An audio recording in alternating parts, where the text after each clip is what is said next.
This is a show, a podcast show. Do not be obsessed with your obsession. Believe it or not, this is just an entertainment. Creepy tale.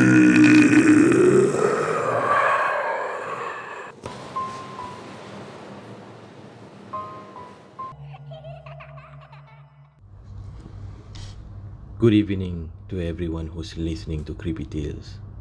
You will be following Freddy on a story which I'm going to share with you guys throughout the night. Anywhere you are, wherever you're at home, driving, sitting with your friends, or alone. So sit tight and enjoy the story. Here is a story about a dark black figure at the Bayans Tree Forest.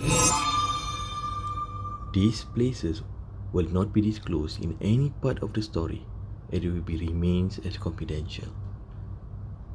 The story which I'm about to share is coming from an anonymous person which did not want to be disclosed his identity. Fadil, not his true name.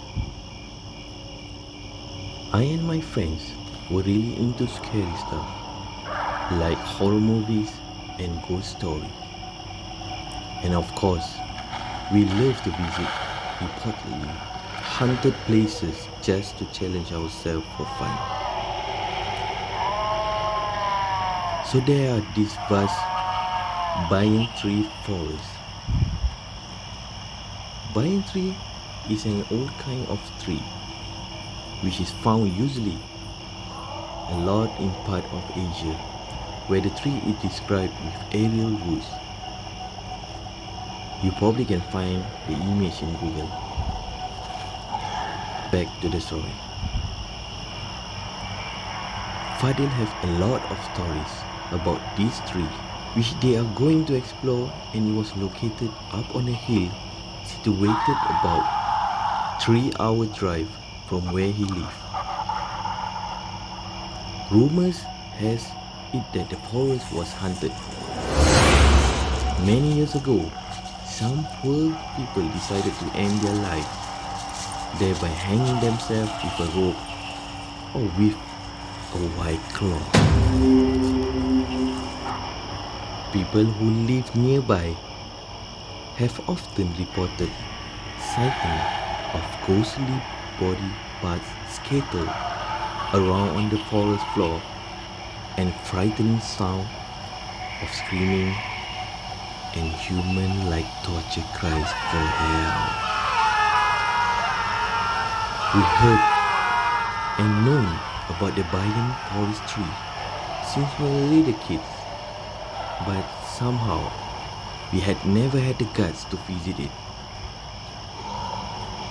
Until one day, when we got pretty bored of visiting the other haunted places in our town. We had never seen any ghosts, and the Banyan Tree Forest came across our mind, and we decided to give it a shot. At first, we seemed a bit reluctant, but then we all agreed that we needed something a little bit scarier to do as well in our early 20s. It was foggy and wet night when we drove our way up to the forest. From the moment I got in the car, I felt like something was not right. I just couldn't tell what it was. But I didn't want my friends to think that I was so afraid. So I shoved off a little bit, talking about scary possibilities that might happen there in the Banyan's forest tree. When we finally arrived, the road that divided the forest was so dark and cold. We parked in front of an abandoned building and then made our way through the banyan trees. Everybody was so fast and nobody even said a word. The forest was so dark and frightening. We kept walking for minutes until we finally saw the banyan tree with the white cloth hanging. We sat down and gathered around and started telling ghost stories and scary legends related to the banyan tree about those people who had died here. When my friend Bobby, which is not his real name, was telling his story, suddenly I saw a quick movement in the corner of my eye. I turned around. Whatever it was already gone. At first, I thought it could be some animal wandering around in the forest. But then we heard scratching voices coming from the top of the tree branches, as if there was something up there dragging his body up to it.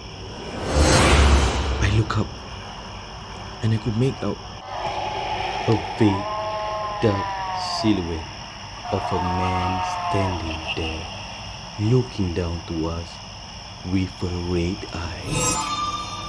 I started shaking all over me, and my friends were now all looking at me. My friend Dawood, not his real name, had seen it too. He grabbed my shoulder tight and whispered, "Who's there?" I was too afraid to break the silence. "Let's get out of here," said Dawood in a low tone. But we were so scared. We got petrified. Dawood was the first to get on his knees.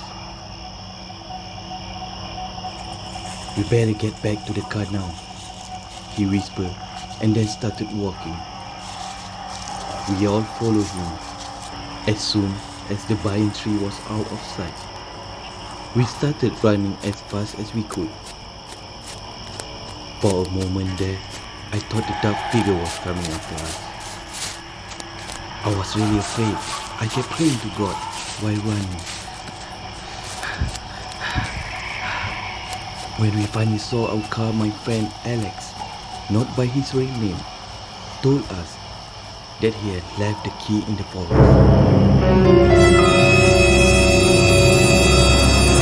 We all started cursing him. "What the hell is wrong with you?" But then we decided to break into the abandoned house and stay inside until morning. True, it was dark in there. That night, none of us could sleep. We spent the night feeling frightened in a tiny room in the house. It was so cramped, but we didn't care. At around 2 a.m., we heard light footsteps somewhere in the left wing of the house. We squeezed closer and tighter, holding our breath. As the sound of the footsteps became louder and louder, I closed my eyes tight and plugged both my eyes with my index fingers. And then I felt a presence in the room with us.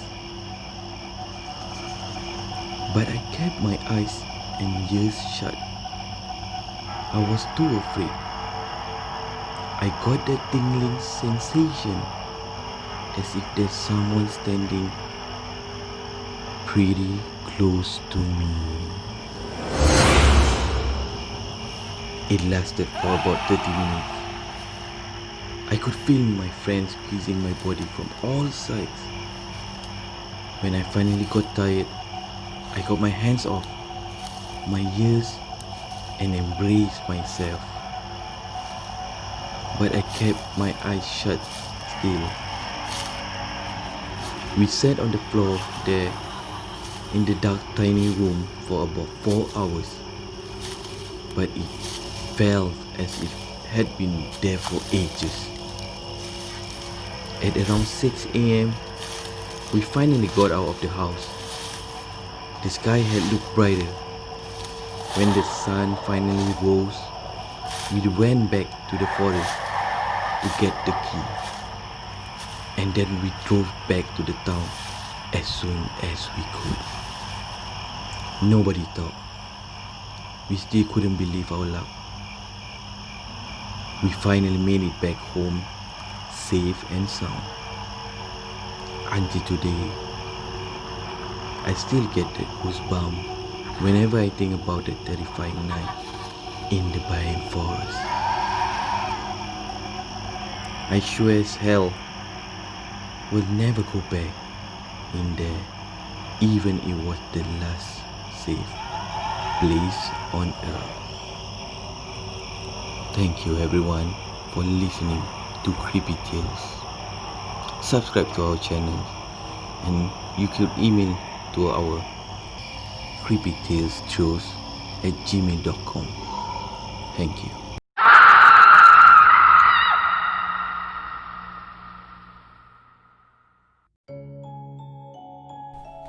Ladies and gentlemen, boys and girls, children of all ages, please remember the stories that we share over here are just purely meant for entertainment purposes.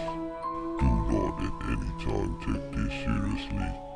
And remember, always listen to Creepy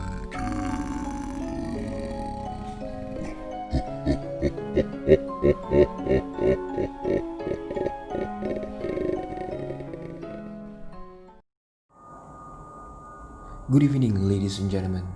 Thank you very much for tuning in with me, Mr. S, in Creepy Tales. Well, you have creepy stories to share. You could email us at creepytalestrioz@gmail.com. Ladies and gentlemen, boys and girls, are you ready?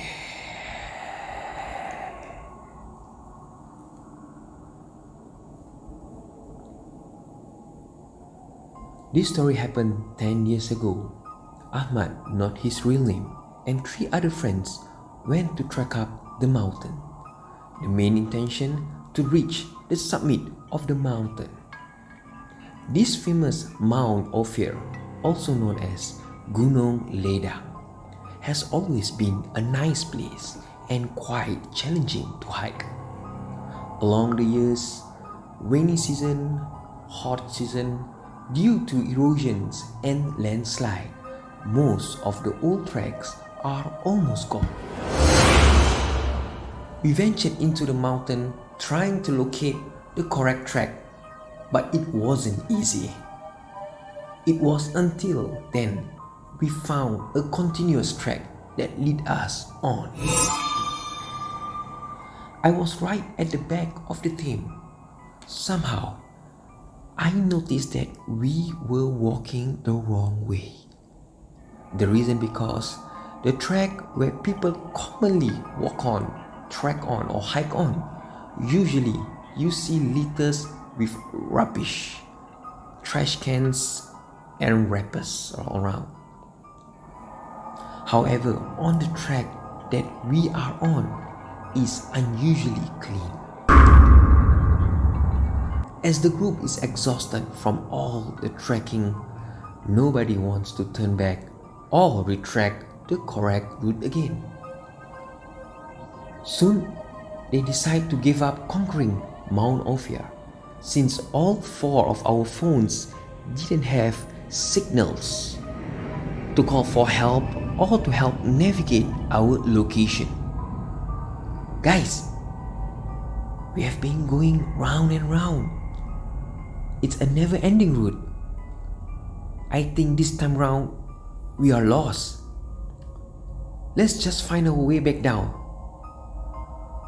So, since we are not sure where we are, Ahmad decided to follow the waterfall which will hopefully lead them out.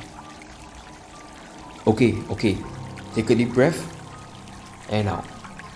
Guys, let's not panic. Right? We'll find a way out here. As we follow the flow of the water, the tunneling vessel gets smaller and smaller, until at the time it completely submerged into the underground. By then, it was already 11 p.m. So we discussed and we thought it's best to camp overnight.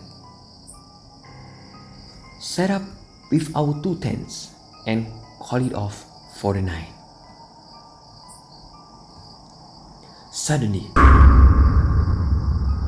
a loud thunder roar.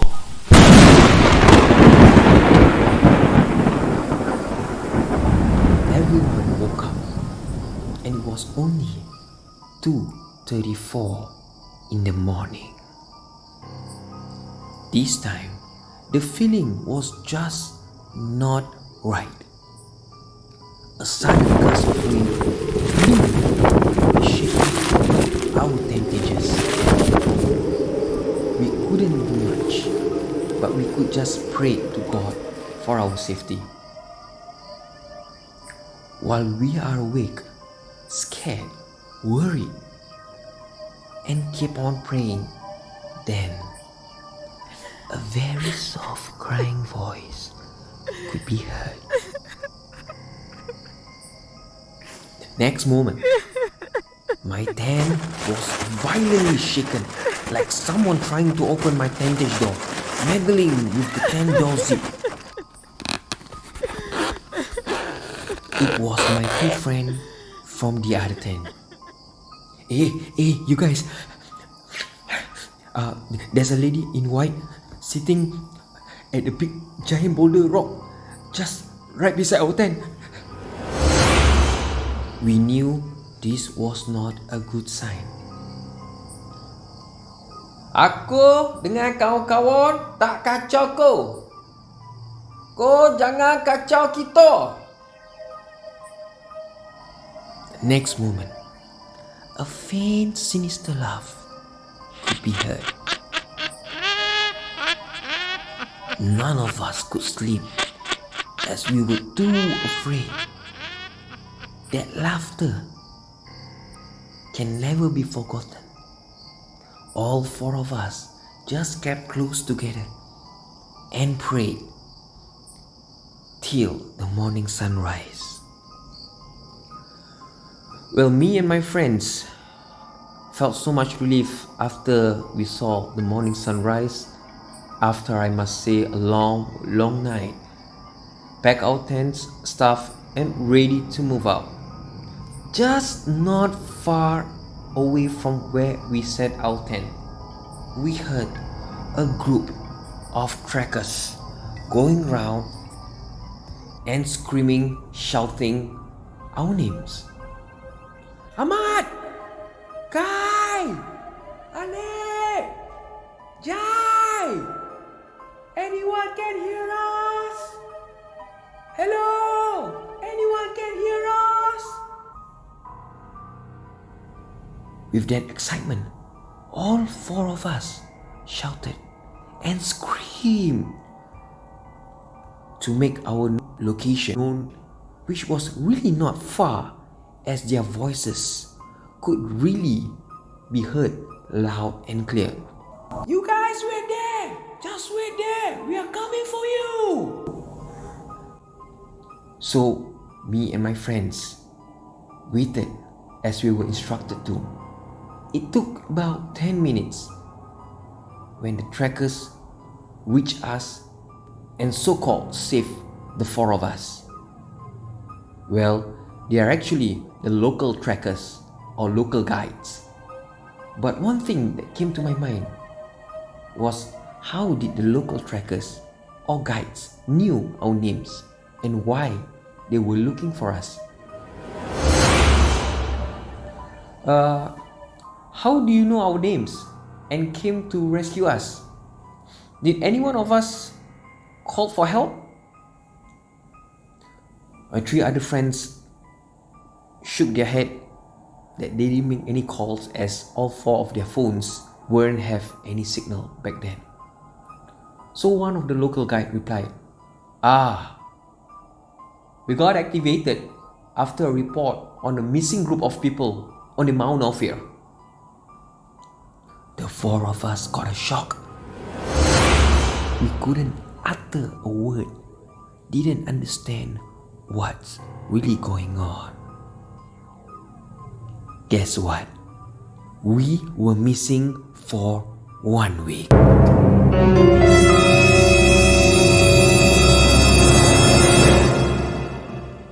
Until today, me and my friends couldn't understand how that 1 day trip ended up to missing for a week.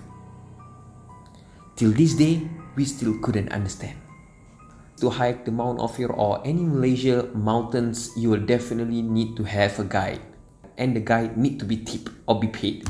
Registration is a must, so in any event of emergency, they have all details of you, and it would be easier to track how many hikers on the mountain at one point of time. So, would you like to hike the Mount Ophir? Believe it or not, this is Creepy Tale.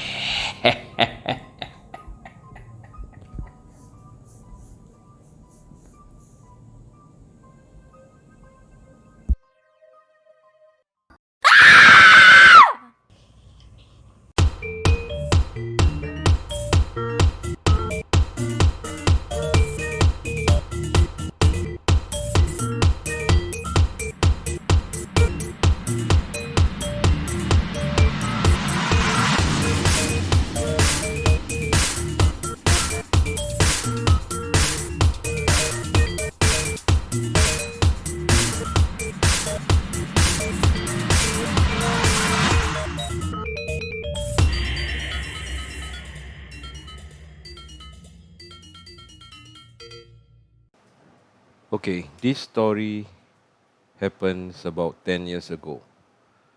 And it was contributed by a listener on Creepy Tales. This story is about the experiences that they had while having their holiday on one of the island in Malaysia. So without further ado, let's start the story.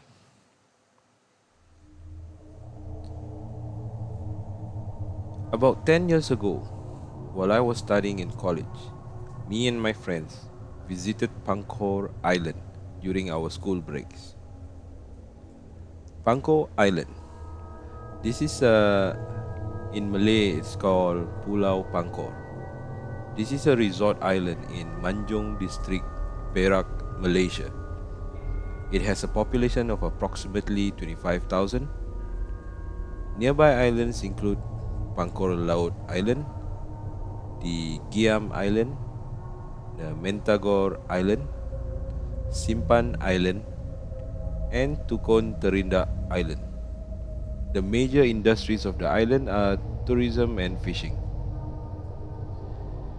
Well, on this trip there was only the 5 of us, 4 girls and a guy. That lucky guy was named F. F came from Ipoh, so he often visited us and invited us to go to Ipoh for a vacation. So me and the other 3 girls, Y, V, and B, decided to pay him a visit while he was in Ipoh and planned to go visit Pankor Island for one night after that. We took the ferry from Lumut, Perak on the 16th of August and arrived early in the morning on Pankor Island. After we have reached Pankor Island, we rented a room that could fit 8 people. To us, this is a usual thing, that when I check into a room, I'll always check the room and look out of the window to see what it is out there. It was nothing much really, just bushes and a lot of trees. As soon as we have settled down, we took a long walk along the beach and stopped at an area where there was a swing that was located not far from our hotel. You see, from that swing, there was a big rock.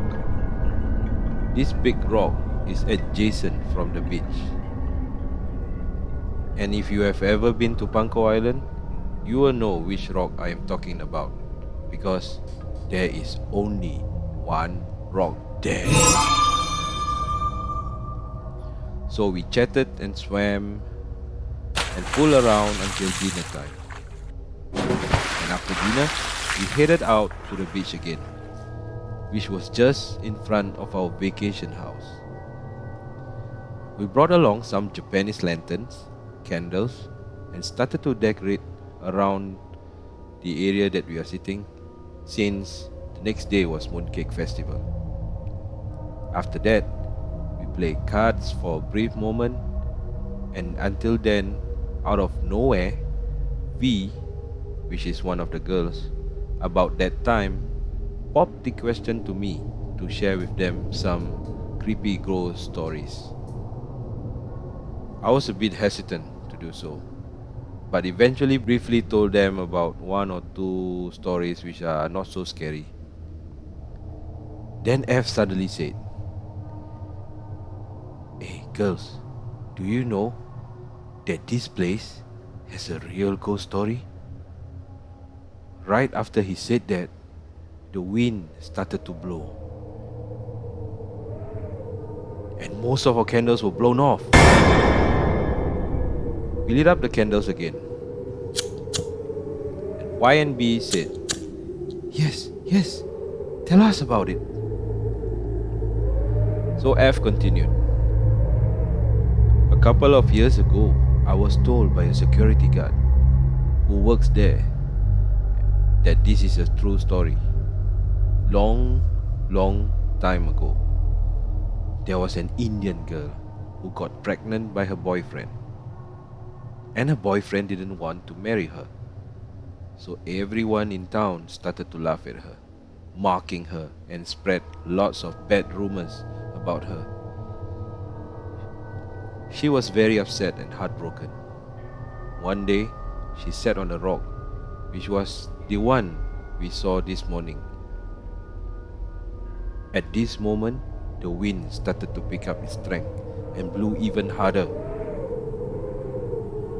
Out of nowhere, there were a lot of dogs sitting next to us, and they started to bark.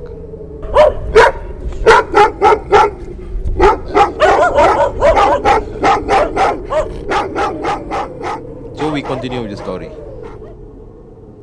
Well, the guard continued and said, she was very upset and heartbroken, and tied herself to a heavy rock and started to cry. Then, after a while, she jumped into the water and died drowning. Suddenly, the wind again blew off the candles, with all the dogs barking like crazy. Something was not right. So I pretended to act brave and say, what kind of story is that? Not scary at all. Just stop all this nonsense and play cards, okay?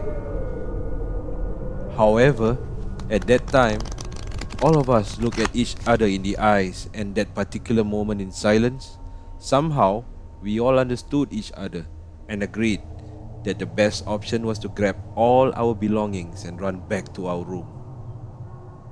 Of course, I continued again to make it all so normal. I said, so sleepy. Come, let's go back and sleep. At that notion, we quickly grabbed our belongings and start to run like crazy to our room.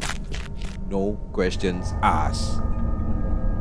Once in our room, Y, V, and B wanted F to continue his story. Well, F said, a guard told me that one summer night, something happened to his co-worker. As usual, he was patrolling the island at night time.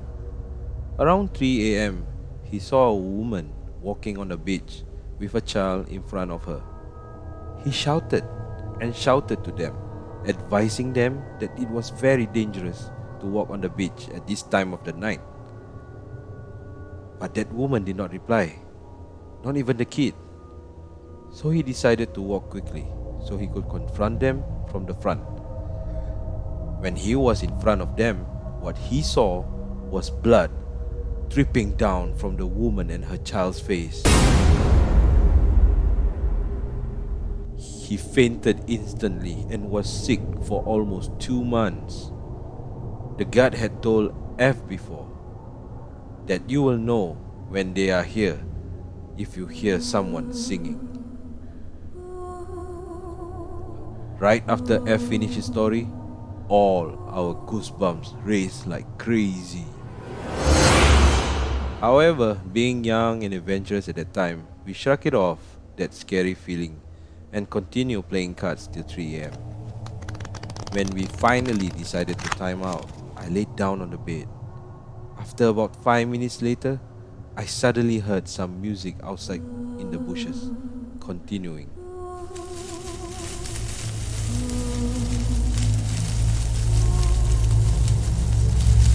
It sounded like rain, but rain wouldn't have sound like that. Then suddenly, I started to hear tapping, faint taps on the hotel windows. Amongst all that, I heard a faint, crying woman's voice. I thought to myself, is it real? Am I dreaming? Or am I going crazy? I was very certain that I was still awake, but I didn't dare to open my eyes or even move my finger. In my heart, I started to pray, please, please don't bother us. We don't mean any harm here. And I continued to do this till I fell asleep. The next morning, we packed and left the island. I didn't tell the rest until we reached KL. I asked V, since we took the same bus home and was the one sleeping next to me in the window, what time did you fall asleep last night? About 20 minutes after we switched off the light. Why are you so sure? I checked my watch before I sleep. So, did you hear any sound or music? What sound? What music? Then V gave me a strange face. She remembered F's story. So, what happened? Nothing. I hear a sound like music just outside the window sound, like it was from the bushes, and also like someone tapping the windows. Then I prayed and asked them not to disturb us. Then I slept. I also checked with the other 3 friends and they did not hear anything. After this incident, I told my grandma. Well, this is what she said to me. Boy, next time when you visit a place, never ever tell any ghost story about that place. It is very pantang, you know. Pantang is taboo in English. Thank God nothing happened.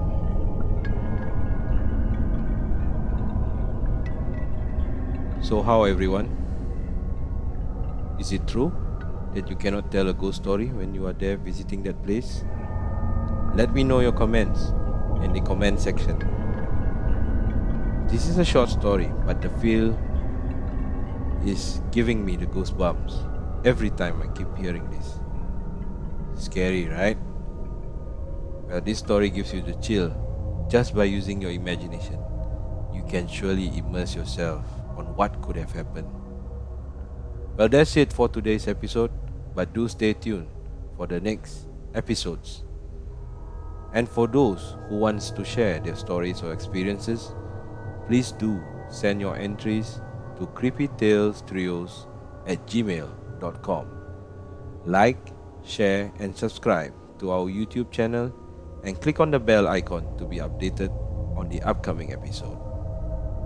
And remember, keep listening to Creepy Tales.